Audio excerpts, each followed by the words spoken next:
말씀 상고하겠습니다. 여러분, 오늘은 성령 강림절입니다. 2000년 전에 이날 마가 다락방에서 기도하던 12제자를 포함한 120명의 사람들에게 기도 시작한 지 열흘째 되는 날이었지요. 아침 9시경인데요. 바람같이 불같이 성령이 임하여서 기도하던 120명이 완전히 새 사람이 되는 날입니다. 예수님은 이 기도 전에 승천하셨지만 예수님하고 똑같은 사람 120명이 다시 생겨난 날이에요. 제가 지금 한 말이 이해가 되십니까? 그리고 이 120명으로 인하여서 전 세계 기독교가 전파되고 사도행전이 쓰여졌고 기독교가 여기까지 같은 모양새로 전파되고 있는 이유이기도 합니다. 우리가 사도행전이 28장까지 되어 있잖아요. 그래서 사도행전 29장을 쓰자고 이야기하는데 사도행전 29장을 쓰려면 우리도 똑같은 오순절 마가 다락방의 체험을 했으면 우리가 이것이 되는 것입니다. 예수님이 승천할 때까지도요.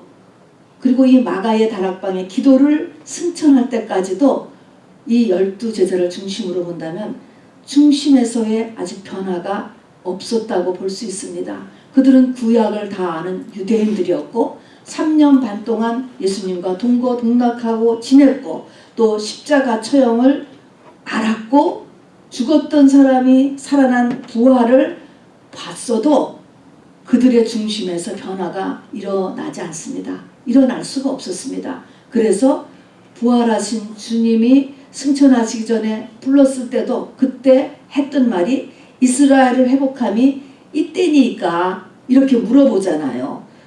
이스라엘의 로마에서의 독립을 물어본 거예요. 그것을 보면은 예수 믿는 목적이 안 바뀌었다는 것입니다. 처음에 예수님을 따라다녔던 이유가 이스라엘 독립 때문에 따라다녔거든요. 그러니까 그것도 바뀌지 않았습니다. 오늘 마가의 다락방 이 성령 강림절을 지난 뒤에야 그들은 하나님을 믿는 목적, 교회를 다니는 목적이 진짜로 바뀔 수 있었고 또 시키지 않아도 하루 3번씩 기도하러 성전에 올라갔고 그전에는 기도한다고 했어도 사단이 휙 덮치면 1시간 기도 못하고 다 잤어요.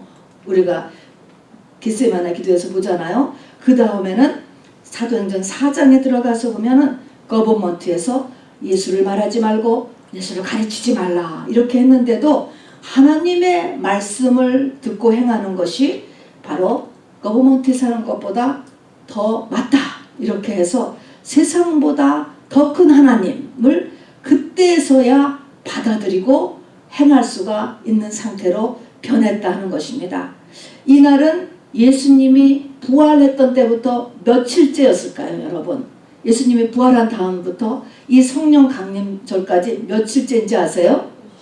50일이죠. 50일. 그래서 50, 그래서 오순절 이렇게 얘기하잖아요. 오라는 건 5고 수는 10. 그래서 영어로는 펜트코스트, 오순절, 이거 성령 강림절이라고 합니다. 여러분, 근데 이렇게 성령 강림절 이렇게 얘기하니까요. 이 성령 강림을 우리가 그냥 성령 받은 처음 또는 방언 받았을 때, 세례 받았을 때 그때로 생각하시면 안 돼요. 그때하고 다른 거예요. 그때는 뭐냐면 우리가 방언 처음 받고 세례 받고 성령 받고 그럴 때는 유월절과 같은 것입니다. 그러니까 홍해를 건넜을 때 어린 양의 피를 바르고 건넜을 때 유월절을 얘기하는 것이지 오순절을 얘기하는 게 아니에요. 절기를 보면은. 그러니까 7대 절기 가운데서 우리가 생각하는 그 성령 받는 그때하고 오늘 사도행전 2장의 성령 강림절은 같은 성령이지만 다른 날이다 하는 것이죠. 이때의 성령 강림절은요. 구약의 배경으로 보면은 가나안 땅에 들어간 걸 얘기한 것입니다. 오래 걸리잖아요. 그것도 다 들어가는 것이 아니었던 것입니다. 예수를 따라들었던 수많은 사람 가운데 120명이 지금 뽑힌 것이죠. 열매. 바로 이 애굽을 탈출했던 수 이스라엘 사람들 가운데 성인 가운데 1세대 2명만 들어간 거하고 같이 다 들어간 게 아니다라고 하는 것입니다. 자, 그래서 이거는 가나안 땅에 들어간 것과 같은 것이고, 이스라엘의 에레미야 선지자나 또는 에스겔 선지자가 하나님께서 약속하신 것이 있는데 너희에게 새 영을 줄 것이다 라는 말씀이 있었어요. 그 새 영을 받는 날입니다. 이 새 영은 물론 성령이시지만 우리가 받는 그 성령보다는 우리의 영의 그릇을 통째로 바꾼 날인 것입니다. 심장이 잘못되어서 늘 고통받던 사람이 아예 심장 전체를 이식수술을 받아서 다른 심장을 받은 것과 같이 내 영을 완전히 바꾼 날인 것입니다. 그래서 새 사람이 되었다 이렇게 이야기하는 거예요. 완전히 새 사람이 되는 거예요. 그래서 이거를 또 한편에서는 예수님과 결혼했다, 성이 바뀌는 것입니다. 여러분, 이런 표현으로 씁니다. 그래서 예수님의 부활하신 날을 절기로 보면은 초실절이라고 얘기해요. 초실절이라는 것은 첫 열매다 하는 것입니다. 첫 열매. 누구의 첫 열매? 누가 농사를 졌죠? 하나님. 하나님의 첫 열매. 그러면 열매라는 것은 똑같잖아요. 우리가 다 콩 심었으면 콩이 나잖아요. 그런 것처럼 첫 열매가 예수님. 그 다음 열매도 또 똑같이 콩이 나야죠. 그래서 이 120문도도 똑같은 예수예요, 여러분. 겉은 다른 사람이지만 그 안은 예수를 가진 사람.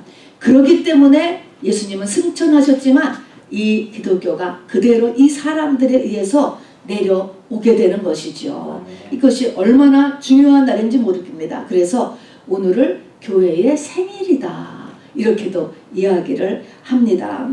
자, 그런데 이 마가의 다락방에서 있던 성령 강림했던 이 날을 성령을 강림했기 때문에 성령 강림절이다 이렇게 얘기를 하고, 이제 부활한 때부터 50일이 지났기 때문에 오순절이다, 또 이제 영어로는 펜트코스트다 이렇게 이야기를 하는데, 이 날이 무슨 날이었는가 보니까 구약에서 이스라엘 민족이 7대 절기를 지금 1500년을 지켰어요. 그 당시에 1500년을 지키고 있었는데 그 7대 절기 중에서 무슨 절기 날이었냐면 77절 날이었습니다. 77절 날. 77절 날은 뭐냐면 초실절을 지나고 나서 7 곱하기 7, 7주를 7번을 지낸다. 그래서 77절이라고 부르지만 사실 이름은 77절이 아니에요. 물론 77절이라고도 부르지만 77은 49니까 오순절이 되잖아요. 그렇게 지나왔던 어쨌든 77절이라고 하는 절기의 날에 성령 강림이 있었습니다. 그래서 지금 우리는 성령 강림절이라고 부르잖아요. 그런데 구약으로 돌아가면은 이때가 77절인데 그 77절의 원래 이름을 우리가 알 필요가 있는 것입니다. 그냥 77 이거는 숫자인 것이고요. 이 77절의 히브리어 사람들의 이름은 이거는 히브리어로 그냥 하는 것이 더 맞습니다. 저도 이거를 뭐라고 읽어야 될지 잘 모르겠는데 보니까 그냥 샤봇 이렇게 부르더라고요. 샤봇. 자, 그러면은 여러분 보세요. 우리가 지금 성령 강림절이라는 것은 성령이 강림했기 때문에 성령 강림절이라고 부르는 것입니다. 이 성령 강림절은 오순절이라고도 부르고, 이게 영어로 그냥 50해서 펜트코스트라고 부르는데 그것은 원래가 무슨 날이에요? 77절이에요. 77절은 무슨 날이에요? 원래는 샤봇이라는 날인 것입니다. 그러니까 이 샤봇의 날이다. 이것을 알아두는 것이 오늘 같이 말씀을 나누려고 하는 거에 핵심이 되는 것입니다. 그럼 히브리어의 샤봇이 도대체 무슨 뜻이냐? 세 가지의 의미를 우리가 알 필요가 있습니다. 첫 번째는 결혼, 두 번째는 완성, 세 번째는 안식. 이것이 샤봇이 가지고 있는 뜻이라고 합니다. 한번 저를 따라서 해보세요. 결혼, 완성, 안식. 이게 오늘의 성령 강림절에 이루어지는 일인 것입니다. 결혼하는 날이 샤봇, 그리고 내가 완성한 되고 또로서 안식이 이루어진다는 것이죠. 물론 당시에 농사를 지었기 때문에 초실절에는 첫 보리 이삭을 하나님께 바치는 날이었습니다. 첫 보리, 이른 보리이기 때문에 초실절. 그렇지만 이제 그 뒤에 보리 추수가 늦은 보리까지 다 끝내고 밀추수까지를 다 끝냈기 때문에 다 끝내서 완성이다. 또 또 그렇기 때문에 이제 추수가 끝났으니까 쉰다, 안식이다. 물론 농경사회에서 그런 의미 때문에 정해진 거예요. 그래서 초실절은 보리 이삭의 첫 열매. 다음에 우리가 지금 읽은 77절은 농사를 다 하고 난 보리 추수, 밀추수를 끝났기 때문에 일어난 일인데 그래서 77절이에요. 50일 만에 이제 추수가 다 끝난 거예요, 농사가. 근데 그래서 77절이라고 하는데 그 이름을 하나님께서 샤봇이라고 하라고 이렇게 정해준 것입니다. 그래서 이것은 농사가 다 끝났기 때문에 이제 완성이다. 그런 의미도 있지만 다른 영적인 의미를 가지고 있다라고 하는 것을 우리가 알 수 있습니다. 결혼이라는 의미를 가지고 있는데 도대체 결혼이라고 하는, 우리가 지금도 예수님의 신부가 된다. 결혼이다. 결혼이라고 하는 의미가 여러분 무엇일 것 같아요? 세상에서의 이렇게 결혼을 생각해 보면 돼요. 이것이 비밀이라고 그랬습니다. 결혼이라는 거는 전혀 남남인 사람이 결혼을 하면은 무촌이 되는 거야. 무촌. 촌수가 없어져. 똑같아진다니까. 둘이 하나가 되었다. 이런 말인 거예요. 이게 결혼의 의미예요. 하나님과 우리가 결혼했다. 둘이 전혀 상관이 없는 두 존재인데 둘이 하나 돼서 같이 취급을 하는 거예요. 같이 되는 것. 그런 의미예요. 자, 그러면 오늘 오순절은 결혼하는 날이다. 이렇게 얘기했습니다. 그래서 우리가 크게 알아볼 것은 도대체 열흘 동안 마가의 다락방에서 저 120명이 어떻게 기도를 했느냐, 어떻게 기도를 했길래 이렇게 결혼식이 이루어졌을까라는 것. 이것이 요엘서의 현현이라고 했기 때문에 요엘서 기도에 대해서 알아볼 필요가 있습니다. 우리가 이거 공부를 했습니다. 크게 하면 요엘서의 기도는 금식 기도를 했어요. 그리고 그들은 성회가 있었습니다. 그냥 혼자만 기도한 게 아니고 모여서 집회를 했다는 것입니다. 예배를 드렸다는 것입니다. 그리고 그들은 마음을 찢는 회개 기도를 했다. 이렇게 이야기했습니다. 이것이 이제 요엘서의 기도인데 오늘은 어떻게 열흘 동안 기도했는가 요거를 보는 게 아니고 그 전에 구약의 배경에서의 이 하나님이 정해주신 샤봇은 주는 그 의미를 우리가 오늘 같이 공부하려고 합니다. 우리가 기도를 많이 공부했기 때문에요. 요엘서 기도는 우리가 많이 배웠습니다. 그래서 그거는 열흘 동안 기도한 그 내용을 오늘 얘기하지 않고 오늘은 그 뒤로 가서 구약의 샤봇이 일어난 주신 그 배경을 같이 공부하려고 합니다. 여러분 이제 구약으로 돌아가 보면은 오늘 있은 이 샤봇날 오순절날에 한 가지 큰 사건이 하나 있었어요. 여러분 혹시 무슨 50일 만에 있었던 무슨 큰 사건 하나를 기억할 수 있겠습니까? 그러니까 애굽을 탈출한 다음에 애굽을 탈출했습니다. 애굽을 탈출하고 50일 되는 날 무슨 일이 있었는지 아세요? 50일 애굽 탈출하고 나서 50일 10계명을 받은 날이에요. 이 날이 10계명. 자, 그래서 10계명을 받은 날이 50일째였고 하나님이 이 날을 샤봇이다라고 정해줬어요. 결혼하는 날, 완성하는 날, 이것이 안식하는 날, 그런 의미를 줘서 샤봇이라는 이름을 줬다고. 근데 우리는 샤봇의 의미가 이렇게 그동안에도 이게 의미를 받지 못했기 때문에 그냥 77절, 날짜의 순으로 가서 그냥 77절이다. 이렇게 더 많이 불려왔지만 그래도 유대인들의 그 글을 보니까 샤봇에 대해서 샤봇이라고 불렀더라고요. 그래서 샤봇으로 이렇게 전해져 오고 있습니다. 자, 그러면은 어쨌든 그날 결혼을 하는 날인데 10계명을 주었어. 그러면 뭐하고 결혼했어요? 하나님과 결혼했다는데 뭐하고 결혼했어요? 10계명하고 결혼한 날이에요. 10계명하고 결혼했다. 자, 그럼 아까도 했지만 결혼이라는 것은 둘이 하나가 돼버리는 거야. 전에는 상관이 없던 두 존재가 하나가 돼버려. 그러면은 10계명이 내가 되는 거예요. 내 속에 있는 간이라든가 심장이라든가 내 눈알 이런 거는 그냥 나잖아요. 나. 여러분들 그냥 나잖아. 그냥 나잖아. 나. 그런 것처럼 이날은 결혼을 하는 날인데 결혼하면은 뭐예요? 10계명 10개가 내가 되는 거야. 그것이 지금 나하고 상관없는 계명이 아니고 그게 내가 되는 것이 주님과 결혼하는 날이다 하는 것입니다.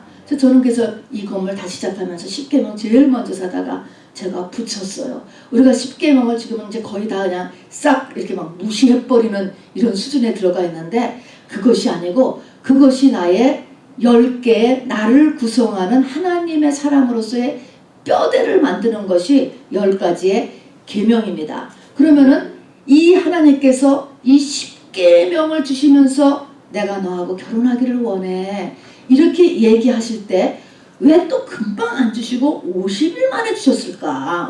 애굽을 탈출한 동안에 요 50일 동안에 무슨 일이 있었는가라는 것도요, 하나님의 다 계획하신 것입니다. 이때 5가지 사건이 출애굽기에 보면은 기록되는데, 이것이 뭐냐면 이게 너다라는 것입니다. 나라고 하는 존재가 이 5가지 존재라고 하는 것을 내가 액놀리지를 할 필요가 있습니다. 우선 나가 누군지를 알아야 되잖아요. 그리고 하나님이 그런 나를 알고 계시다라는 걸 알아야 돼요.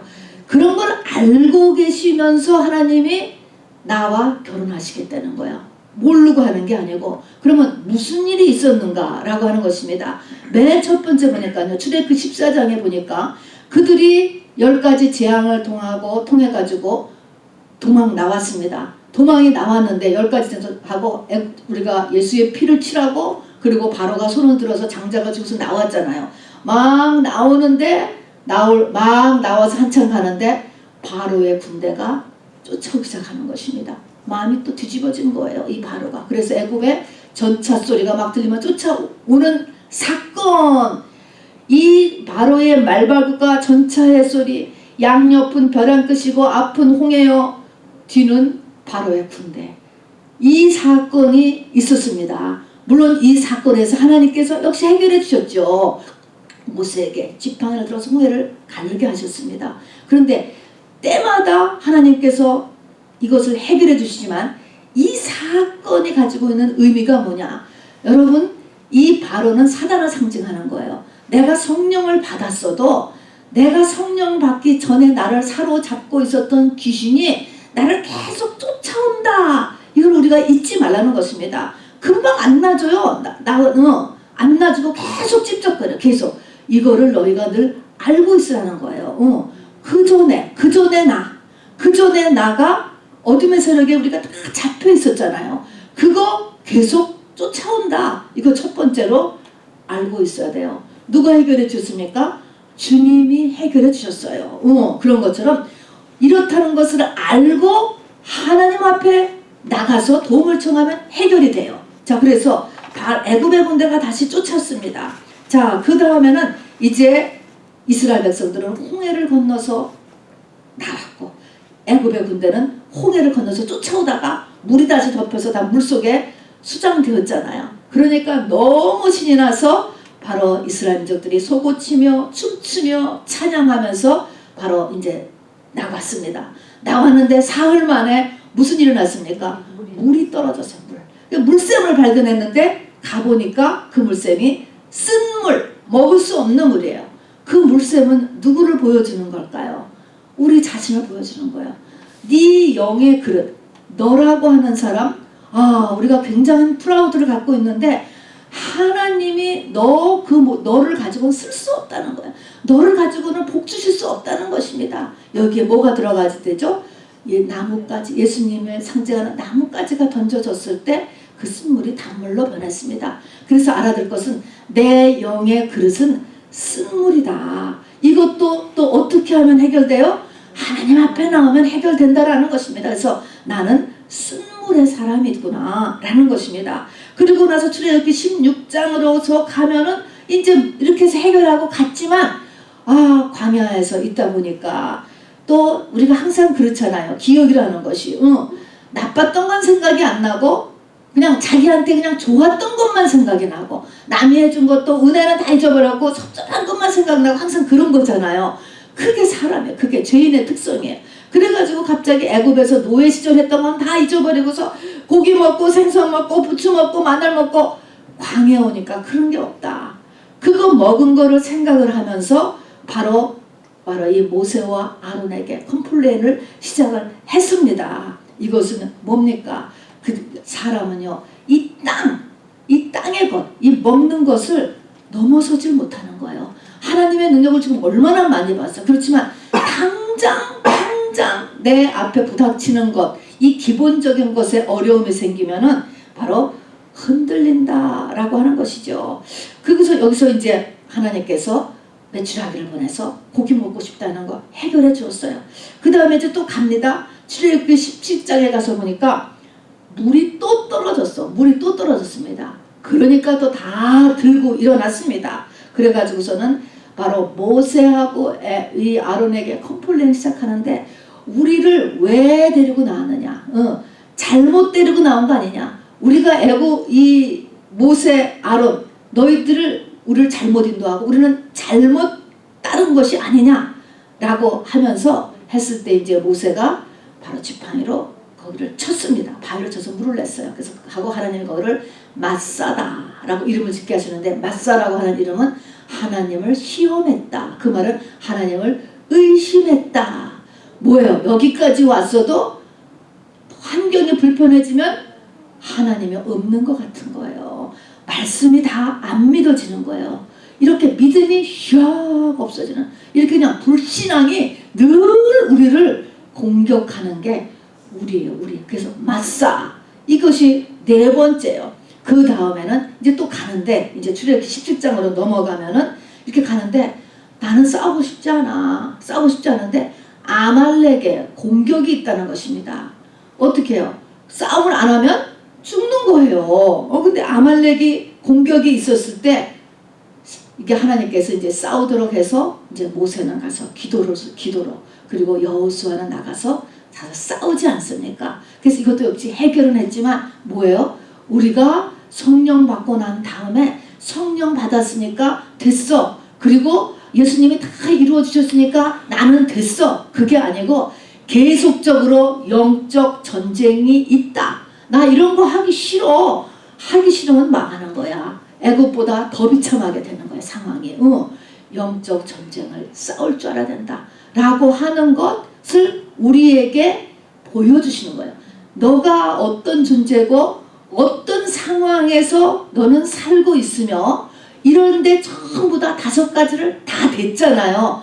하나님은 다 도와주신 하나님이에요. 하나님. 그러나 여기서 이렇게 우리에게 알려주는 것은 너라고 하는 존재, 그리고 네가 사는 요 환경이 어떤 곳이라고 하는 것을 이렇게 확실하게 넣어주는 것이에요. 그리고 이것이 다 무엇으로 해결됩니까? 예수님으로 인해서 다 이런 문제들이 해결된다는 것이죠. 자, 이 5가지 뭐예요? 나를 사로잡았던 옛날 어둠의 세력이 나를 계속 추적한다. 보이지 않는 세계 지금 알려주는 거예요. 내 영의 그릇은 바꿔줘야 된다. 또 나는 이렇게 세상을 벗어나지 못해. 먹는 거, 이렇게 사는 거 불편하면 이거 못 견디는 사람이야. 못 견디고, 그 다음에는 이렇게 조금 더 심해지면 불신앙이 금방 휙따닥 올라오고, 그리고 우리는 영적 전쟁 중에 있다. 싸움 안 하면 망하는 거예요. 이런 얘기들, 이런 것들을 5가지를 보여주고 49일이 지난 것입니다. 자, 그래서 이제 50일째 되는 날 시내산에 이제 들어갔는데, 시내산 앞에 갔는데 거기서 바로 모세를 통하여서 10계명을 주었다 하는 것입니다. 자, 그럼 10계명에 대해서 여러분 3가지만 10계명의 10계명의 뭐 특징이라고 할까요? 그걸 말씀드리려고 하는 것입니다. 10계명은 그 이후에 613가지의 이스라엘 사람들의 율법이 있는데, 이 613가지의 법이 다 10계명에서 분파된 거예요. 분파. 그러니까 이 10계명은 그 기준이 되는 것입니다. 그런데 그러니까 모든 계명이 10계명에서 속해 있다라는 것이고요. 모든 계명과 하나님의 10계명은 하라 하지 마라로 되어 있어요. 하라는 것까지, 이건 뭐예요? 명령의 명령. 네가 생각해봐가 아니에요. 또 하기 싫으면 하지 마. 물론 안 할 수 있어요. 그러나 하나님이 지금 우리에게 주신 것은 명령으로 되어 있다는 거예요. 명령. 그리고 이 명령은 축복과 저주로 네 앞날에 펼쳐진다는 것입니다. 자, 그래서 하는 거는 네 마음이에요. 하든 안 하든. 그러나 결과는 역시 네가 책임져야 되는 것입니다. 지금이 아니고 퓨처 말입니다. 그래서 하나님의 말씀은 명령으로 되어 있다. 그 다음에 하나님의 말씀의 특징의 두 번째는 뭐냐면요. 하나님의 말씀은요. 이 하나님의 말씀을 내가 자꾸 암송하고 내 것으로 하고 그러면 특징이 뭐냐면 인간 존재가 더 깊게 들어간다는 거예요. 참 특별하지 않습니까? 이건 어떻게 말로 설명할 수 없는, 사람이 더 깊어진다는 거야. 사람의 급이 올라가는 거야. 사람 자체의 급이라고 해야 될까요?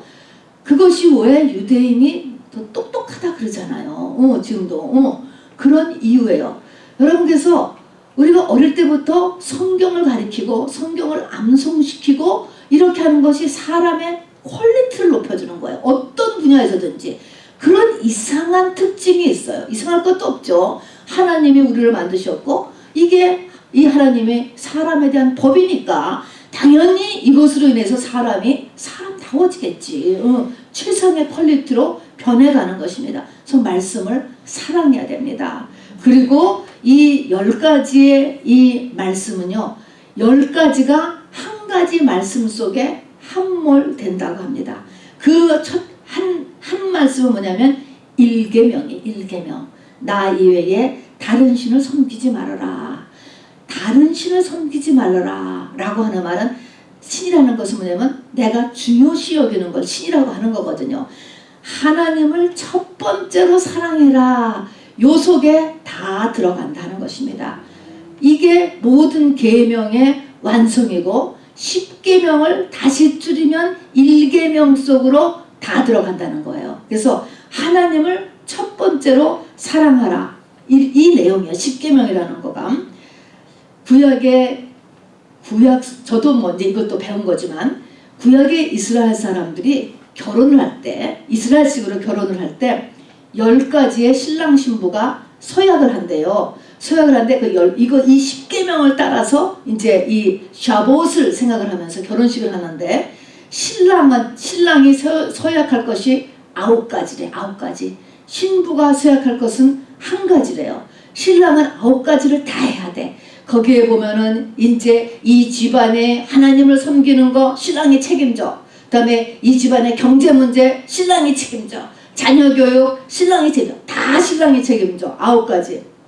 신부는 1가지. 뭘까요? 그 1가지는 신랑만 바라보는 거. 오직 남편만 이렇게 위하는 거. 요거 1가지만 이렇게 소약을 시킨다는 것입니다. 여러분 이런 것들을 유교적인 가부장적으로 받아들이지 말고 우리가 하나님과 우리 사이의 영적인 관계로 하나님이 우리에게 무엇을 원하시는가 라는 것을 살펴보시기를 바랍니다. 자, 그래서 결혼이라는 것은 우리가 맨날 신부가 된다. 근데 결혼이라는 것은 누구하고 결혼하는 거냐면 예수님과 결혼하는 건데 예수님과 결혼한다는 것은 결국 뭐하고 결혼하는 거예요?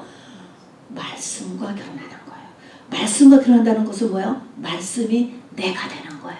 내 몸의 일부처럼 그게 그냥 나야. 지켜도 되고 안 지켜도 되는 게 아니고 그게 당연히 그렇게 되는 거. 이것이 결혼하는 거고 그 기준을 10가지다 하는 것입니다. 그래서 이날을 샤봇이라고 하나님께서 그 이름을 정해주시고 이제 이 맨 처음에 10계명 주신 날 샤봇이라고 정한 다음부터 그 다음에 이제 이들이 1년에 매해 7절기를 세잖아요. 그러면서 이 샤봇을 행하는 샤봇 절기를 행하는 방법을 주는데 요 샤봇 절기를 행할 때만 특별히 이름도 아까 했지만 77절 날짜를 세라는 거야. 초실절 지나고 나서 맨날 날짜를 세면서 바로 샤봇을 맞아야 되는 그런 풍습을 주셨습니다. 우리 영원이가 전에 생일을 갖다가 며칠 남았어 세는 거하고 똑같은 것 같아요. 세는 거야. 이제 우리가 이제 초실절 지나고 오늘이 5세째야. 그 다음 되면 엿새, 그 다음 7째. 그래서 49일. 그래서 이름도 77절. 그래가지고 세는데 49번을 세는데 그것도 단위를 나누는 거예요. 7번씩을 나눈다는 거예요. 그래서 7번씩을 7번을 세라. 그래서 49번을 세면서 샤부온 날을 준비하는 두 번째의 절기 세는 방법을 오도하셨다는 것입니다. 하나님께서. 여러분 7이라고 하는 숫자는 하나님의 수, 완성의 수예요. 자, 이 말은 그래서 세다. 우리 오늘 주보에도 있는 것처럼 77절 그 박스 안에를 보면요. 이 77절을 세는 방법이 세. 7줄을 셀지니 곡식에 낫을 대는 첫날부터 이게 초실절이죠. 7줄을 세어. 이렇게 세라. 자꾸 날짜를 세는 거예요. 며칠 남았다. 며칠. 7자. 그러면 날짜를 세면서 49일째를 가서 샤봇을 만든다라는 이 센다는 의미가 무엇일까? 이걸 깨달아야죠. 무엇을 이렇게 세는 이유가 뭘까요? 센다라고 하는 것은 점검한다. 말씀에 따라 자기 자신을 비춰보라는 거죠. 완성에 이르기 위하여서 자기를 보고 다음에 또 다른 7일 하나님의 완성에서 7일 그 완성 10계명을 놓고서 당시 10계명을 줬으니까 10계명을 보고 자기를 또 비춰보고 10계명을 보고 자기를 또 비춰보고 10계명을 또 자기를 비춰보고 7번이니까 완전이잖아요. 이게 뭡니까? 완전하게 비춰봤으니까 안 됐어. 그럼 어떻게 해야 돼요? 제사 지내야지. 요즘 같으면 회개해야지. 완전한 회개가 이루어지는 날이 샤봇 날이다. 7번을 회개하는 걸 또 7번을 하니까 뭐 이거는 뭐 7번에 7번이잖아요. 완전 이런 말이 되는 것이죠. 자, 그래서 이렇게 회개가 차지면 주님과의 연합을 한다. 그리고 이제 연합을 하는데 77절 샤봇 날이 돼서 이 날을 어떻게 세느냐. 이제 48, 49 딱 내일이면 my birthday 하는 것처럼 딱 샤봇 날이 됐어. 그날에 이 세는 그 방법을 레위기 23장에서 보니까 새소제를 드려. 새소제를 드린다라고 하는 것은 우리가 50일 전에 초실절에 첫 보리 한 단을 이렇게 갖다가 하나님 앞에 성전에다가 올렸어요. 그리고 제사 드렸는데 요번에는 반드시 옛날 보리를 드리면 안 돼. 다른 밭에 가서 보리를 베어야 돼. 새 곡식을 드려야 된다. 새 곡식을 하나님 앞에 드려야 된다. 이 말은 새 사람이 된다는 것을 이야기해요. 새 사람. 네가 저렇게 77절을 지나고 나서 예수님과 결혼을 하면 새 사람이 된다는 거야. 아까 마가의 다락방에서 이 사람들이 지금까지 아무리 힘쓰고 애쓰고 했어도 중심에서 변화될 수가 없었어요. 이스라엘을 회복함이 이때니까 예수를 믿는 첫 번째 목적이 변할 수가 없는 거야. 이건 내가 변하고 싶어서 변하게 되는 게 아니잖아요. 안 변했어요. 그리고 기도도 되지 않았어요. 네가 우의정 나는 좌의정 세상 야망을 버릴 수가 없었어요. 세상이 더 나를 짓누르고 로마의 법이 로마가 더 크지 어떻게 하나님의 나라와 하나님의 법이 그를 위일 수가 있어. 안 된다니까. 그것이 변한 거가 오순절 마가의 다락방이잖아요. 그게 예수잖아요. 만왕의 왕 만주의 주잖아요. 그렇기 때문에 이 샤봇을 만나면 너는 이제 새 사람이 된다. 그런 의미인 거예요. 완전한 새 사람이 된다는 의미를 나타내요. 근데 이제 이 가루를 만들어서 그거를 가지고 떡을 올리는데 이제 보통 때는 12개에서 떡상에다 이렇게 올리잖아요. 그런데 이때의 떡은 2개를 만든다는 거예요. 2개. 그 중에서도 이 떡을 어떻게 만드냐면은 누룩을 넣어서 떡을 만들라는 거예요. 누룩을 넣어서 만들고 거기다가 2개를 만든다. 거기에서 의미에서 이 예수님의 신부가 되는 사람은 유대인만 되는 게 아니에요. 죄 있는 사람. 이스라엘 사람들은요 사람을 2종류로 나눴어요. 유대인과 이방인. 자, 그러니까 떡 2개라는 것은 모든 사람을 얘기하는 거예요. 그전에는 개같이 취급했잖아요. 이방인들은 말입니다. 그런데 예수님이 오시고 나서 사도행전을 시작하면서 거기에서도 보니까 막 이 부정한 음식은 베드로가 우리는 유대인이기 때문에 먹지 않는다 그러고 막 이렇게 했을 때 잡아먹으라 이렇게 이야기하잖아요. 그래서 이제부터는 이 이방인도 그리고 모든 민족 모든 나라가 다 신부 후보생에 들어간다라는 것을 이야기하는 것입니다. 자, 그래서 이것이 주는 의미가 되고 또 거기에 제사 지내는 것을 보니까 어린 양 7마리, 젊은 수소 1마리, 수렴소 1마리, 어린 양 2마리 다 들어가는 거야. 그것도 이게 이렇게 완전히 태워서도 드리고 요제로도 드리고 전제로도 드리고 이 모든 속전제, 속죄제, 속건제, 화목제, 소제, 요제 5가지 제사가 다 들어가는 것입니다. 이 말은 네 모든 죄가 다 덮여진다 이런 말인 거예요. 결혼을 하면 끝인 거예요. 요즘은 또 그렇지도 않지만 이게 사실은 결혼하면은 그 여자가 끝인 거야. 이제는 완전히 신랑의 한 포션으로 신랑의 스테이터스로 내가 들어가는 것이지 옛날에 내가 아니거든요. 그래서 스테이터스 점핑을 한다고 여자들이 얘기를 했었는데 그게 다 구약적인 배경이고 그런 것입니다. 그래서 네가 과거에 어떻게 있었든지 간에 그 죄가 다 사해진다. 그래서 50이라고 하는 숫자가 희년의 의미를 가지고 있습니다. 희년은 뭐예요? 네 빚을 다 탕감받는 거예요. 아들도 찾아오고 남편도 찾아오고 잃었던 땅도 찾아오고 집도 찾아오고 다 풀어주는 것입니다. 모든 것이. 그래서 바로 이 샤봇이 되면은 네 모든 죄를 주님이 다 덮어.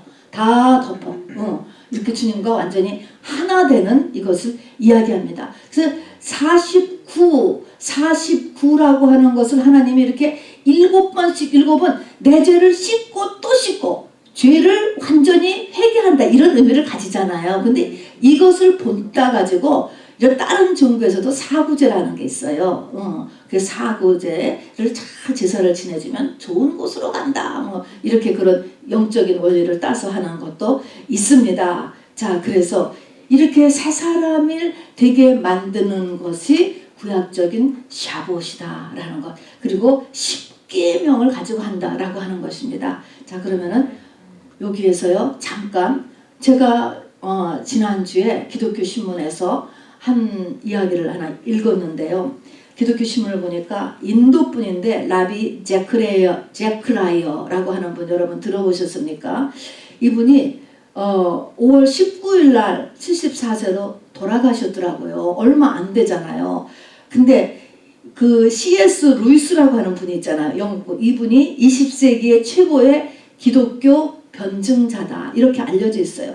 변증학자, 변증자라고 하는 것은 무슨 말이냐면은 이성을 가지고 기독교를 증거하는 분이에요. 그래서 대부분 아주 공부를 많이 하신 분들이죠. 대부분이. 그래서 이성을 가지고 기독교를 증거하는데 상당히 파워가 있고 아주 이렇게 많은 분들을 하나님께로 돌아오게 하는 분들이에요. 그래서 C.S. 루이스라는 분은 20세기인데 이 라비 제클라이어라고 하는 분은 21세기의 최고의 기독교 변증자다라고 하는 분이에요. 한국에서도 초대를 한 적이 있고 책들도 여러 권 나와 있더라고요. 그것을 좀 영어판으로 주문해서 우리 아이들도 좀 이렇게 볼 수 있었으면 좋겠습니다. 근데 그분이 이제 돌아가셨어. 근데 돌아가시면서 이 마지막 하신 말씀이 이제 거기에 기사가 나온 것을 보게 되었는데 그분의 마지막 말이 이제 그런 말씀 하신 것입니다. 인생이라는 게 참 짧다는 거예요. 인생은 참 짧은데 어떻게 살아야지 후회가 없는 삶을 사는 것이냐라는 말씀을 하신 거예요. 인도라고 하는 나라는요. 모슬렘, 힌두뿐 아니고 모든 종교가 다 섞여 있는 나라예요. 그런 나라에서 기독교를 딱 잡고 기독교를 증거한 아주 파워풀한 분이에요. 이분이. 그리고 너무나 제가 봐도 말이 맞아. 그런 말을 하시는 분인데 어떻게 해야 후회 없는 인생을 살 수 있는가라는 것에 말을 했는데 첫 번째가 뭐냐면 항상 영원을 준비하는 시각을 가지고 삶을 살아라 이렇게 말씀했더라고요. 첫 번째가 영원이라는 관점을 가지라는 거예요. 두 번째는 이 땅에서 삶은 관계를 잘하는 거예요. 관계. 모든 사람 사이에 관계를 잘하면서 살아라 라고 했는데 그것을 하는 구체적인 방법이 10계명이라는 것입니다. 10계명을 가지고 살아라라고 이야기했어요. 이분이 한국에 초대를 받아서 강연한 것이 이제 거기에 같이 실려 있는데 그때 이제 대학생들이 질문을 하는 것이 있는데 도대체가 하나님이 있는 것을 어떻게 합니까? 어떻게 알 수 있느냐? 라고 물으니까 이분의 답이 너희들이 하나님이 있는 것을 모르는 이유는 열심히 하나님을 찾지 않았기 때문이라는 거예요. 열심히 하나님을 찾으면 반드시 하나님을 알게 된다. 이렇게 말씀을 하셨습니다. 이분이. 자, 그래서 제가 이렇게 은혜가 되었습니다. 어쨌든 결론입니다. 결론은요, 좋으신 하나님이라는 것을 알아두시기 바랍니다. 이스라엘 백성들을 출애굽시켜서 우리들에게 우리의 모습을 보여주시면서 그 모습을 또 다 해결해 주시잖아요. 그러니까 우리는 어떤 문제가 일어났을 때 그 문제에서 나를 좀 봐야 돼. 내 실상이 사실은 뭐였나. 그러면서 하나님 앞에 그 문제를 가져가면 다 해결해 주신다는 거예요. 좋으신 하나님이에요. 그러나 그 하나님이 나에게 원하시는 파이널은 뭐냐면은 내가 그 꼬라짐에도 불구하고 하나님은 나에게 원하시는 거는 뭐냐면 나하고 결혼하기를 원한다는 거예요. 이게 하나님의 목적인 것입니다. 결혼하기를 원하신 하나님. 그리고 이 결혼할 때 필요한 게 뭐예요? 결혼법, 신랑집의 법. 그거는 뭐예요? 십계명이라고 하는 것입니다. 십계명하고 결혼하라는 것입니다. 그래서 이 십계명을 하고 그 십계명을 너의 일부로 받아들이고 그 다음에 이것을 가지고 그 다음에 매해 절기를 셀 때마다는 우리 일상적인 삶이잖아요. 일상적인 삶에서 나를 돌아보라는 것이지요. 나를 이것에 맞추어서 이제 이렇게 회개하는 것이죠. 자, 그러면 10계명이 10계명인데 그 중에서도 내가 10계명을 다 지키나 이것도 찾아보지만 뭐를 가장 징표로 두냐면요. 첫째 계명이 전체를 다 포함한다 그랬잖아요. 첫째 계명을 가지고 한번 자기를 한번 지금 이 시간에 비춰볼 수 있게 되기를 바랍니다. 뭐 하나님을 최고로 사랑하는 거예요. 내가 과연 하나님하고 지금 결혼할 때가 가까웠는가? 내가 그것은 뭐냐면 내가 하나님을 첫째로 사랑하는가? 이것을 비춰보는 거예요. 내가 하나님에 대한 사랑. 여러분 사랑을 가장 징표낼 수 있는 것이 자식이 있는 사람은 자식을 보면 돼. 자식에 대한 마음. 저도 보니까 과연 내가 우리의 아이들보다 하나님을 더 할 수 있을까? 아브라함에게 이삭밭이라고 한 것처럼 여러분의 자식에 대한 마음 움직임과 하나님에 대한 마음을 이렇게 대비해 보세요. 그러면 이게 지금 찼나 안 찼나를 볼 수 있는 것입니다. 그 마음이. 그 다음에 자식이 없는 사람은 뭘 보면 자기 자신이에요. 나 자신을 내가 얼마나 사랑하는지. 자기 연민, 자기 사랑, 요런 거 자기예요. 자기 아니면 자기 자식. 요거를 가지고 대비를 해보면 내가 1계명을 드려볼 수 있어요. 1계명은 나머지 9계명을 쫙 그 밑에 품고 있다고. 그 밑에가 다 지금 덜 됐구나 라는 것을 우리에게 보여주게 됩니다. 자, 그러면 우리가 하나님을 아까도 얘기했지만 하나님하고 결혼하기를 원하시오. 결혼만 하면은 내가 완전히 신세가 완전히 달라지는 거야. 완전히 새 사람이 되고 모든 결박이 다 제가 다 풀어지니까 내가 다 풀어지는 거죠. 삶도 완전히 풀어지고 하나님 앞에 쓰임을 받게 되는데 내가 왜 하나님을 그렇게 사랑하지 못하는가? 아까도 있지만 왜 하나님을 첫 번째로 사랑하지 못하지? 마리아에게 예수님이 말씀하셨잖아요.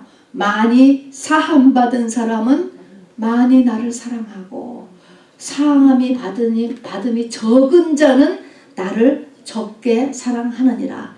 내가 죄사함을 덜 받았다는 거야. 내가 죄사함, 하나님 앞에 용서받은 것, 내가 참회개, 하나님 앞에 상달되는 회개, 이것이 부족한 것이 죄사함을 안 받은 거잖아요. 죄사함을 적게 받은 자는 예수님을 적게 사랑한다. 같은 내용이에요. 그러니까 죄사함을 내가 아직 덜 받았구나. 그러면 죄사함을 덜 받았다는 것은 그럼 어떻게 더 죄사함을 더 받지? 죄사함을 더 받으려면 나에게 빚이 부족하구나. 아직 빚이 좀 더 부족하구나. 빚이 있어야 어둠이 드러나지. 내가 무슨 죄가 있는지 우리 다 모르잖아요. 그래서 빚이 더 부족하구나 라고 생각하면서 하나님 앞에 사모하는 마음을 더 갖기를 주님의 이름으로 축원합니다. 우리의 말씀을 생각하시면서 우리 성령 강림절, 오늘 2000년 전에 성령 강림절을 생각하시고